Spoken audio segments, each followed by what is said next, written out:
Hello, Assalamualaikum. Selamat petang semua.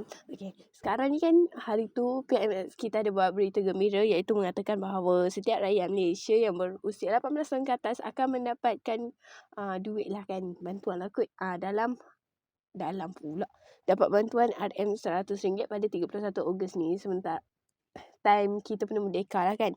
Tetapi sat. Belum tapi lagi. First, kita akan mendapatkan RM100. Second, harga petrol dah turun. Sekarang ni negara kita top 10 negara minyak petrol paling murah. Okay, and then berbeza pula dengan rakyat Indonesia. Kesian juga kat diorang ni. Diorang berbeza. Kalau kita dalam kemewahan, diorang sekarang ni dalam kesusahan. Okay, jadi kat sini bukan nak kata apa, bukan nak memburukkan ke apa ke, tapi ini adalah faktanya. Jadi sebelum kita membahas lebih lanjut, more better you guys tengok video ni dulu, okay?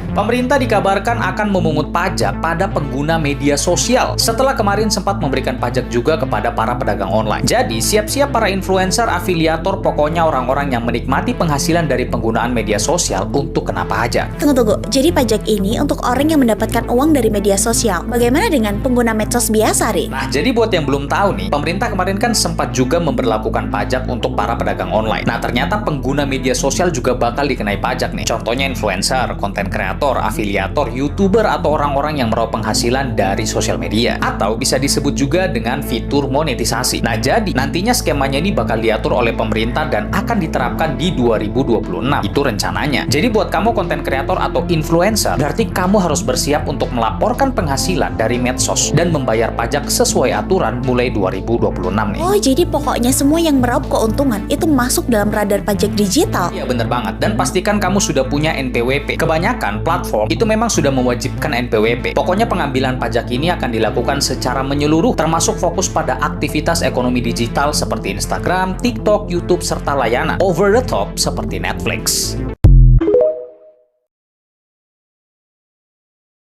Semua sekarang dipajakin. Bahkan kami dengar bahwa dalam waktu dekat orang yang mendapatkan amplop di kondangan, di hajatan juga akan dimintain pajak oleh pemerintah. Ini tragis. Nah, padahal pengalihan dividen Danantara dampaknya sangat jelas.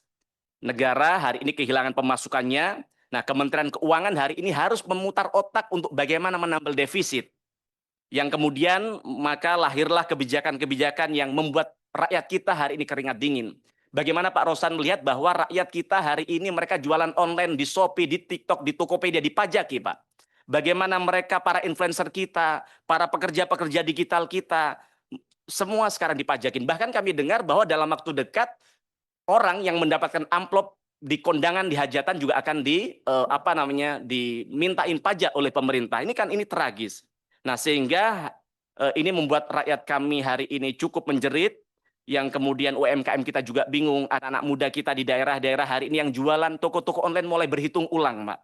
Nah, maka ini adalah bagian dari dampaknya sumber utama penerimaan negara yang hilang karena dividen hari ini diberikan kepada Danantara. Nah, maka pertanyaannya, kalau memang dividen BUMN diserahkan ke Danantara, maka pertanyaan saya adalah, apa jaminan bahwa Danantara bisa mengelola uang ini lebih baik daripada dikelola Kementerian Keuangan, Pak? Daripada dikelola negara, begitu.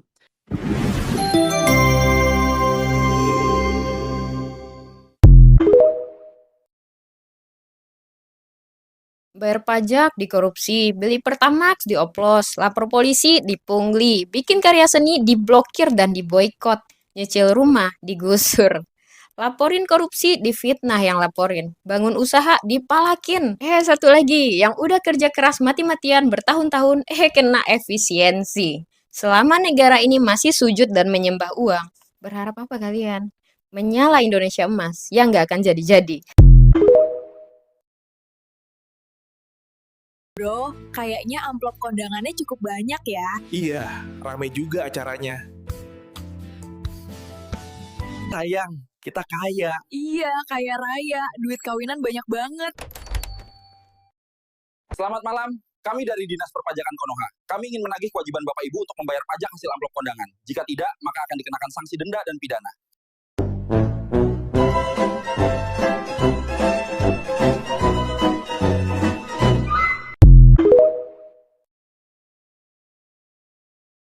Tada! Okey, semua tu korang dah tengok. Lepas ni, content creator Indonesia, okey, yang buat konten biasa saja, yang mendapat penghasilan daripada YouTube, kena bayar pajak. Oh my god. Lepas tu, kondangan kat situ diorang main contoh lah. Okey, contoh. Kita kahwin. And then biasalah kahwin buat kenduri kahwin. And then dah buat kenduri kahwin tu macam biasa orang bagi duit kan dekat ampau tu kan. Kat ampau kat sampul tu kan. And then bila banyak, diorang kena bayar juga cukai. Tak kisahlah banyak ke sikit, kena bayar juga. Lepas tu, para seller-seller online ni kan, kena bayar juga. Habislah semua bayar-bayar. Semua bayar. From A to Z, semua bayar. Inilah pemerintahan Indonesia. Okey, jadi sekarang ni walaupun hari tu diorang ramai buat demo lah, kata turun Anwar lah. Tapi kalau kita fikir balik, kan, okey, kita fikir balik, kita imagine balik, sebenarnya Alhamdulillah, Anwar ni bijak jugalah berbanding dengan Perdana Menteri Indonesia. Jadi kalau kata dekat saya, it's okay, siapa je Perdana Menteri, kita tak kisah. Yang penting, okey, dia mampu menjaga negara kita, mampu menjaga kestabilan negara kita dan mampu membuatkan rakyat ni rasa puas hati. Sebenarnya kita nak bagi orang puas hati ni tak boleh, susah tau. Sebab biasalah kat Malaysia ni kebanyakannya B40. Bila B40, diorang ni mindset lain-lain. Faham tak? Kita ni manusia mindset lain-lain. Tu yang masalah sikit sebenarnya.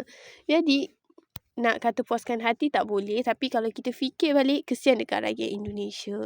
Dah banyak sangat isu-isu macam ni diorang kena lalui kan. Okey. Jadi sekarang diorang pun sebenarnya tengah mengecam diorang punya Perdana Menteri. Tapi apa-apa pun kita doakan semoga diorang ni dipermudahkan segala urusan. Jadi okeylah semua, sampai sini je video kita untuk hari ni. Jangan lupa like, subscribe and share. Bye-bye.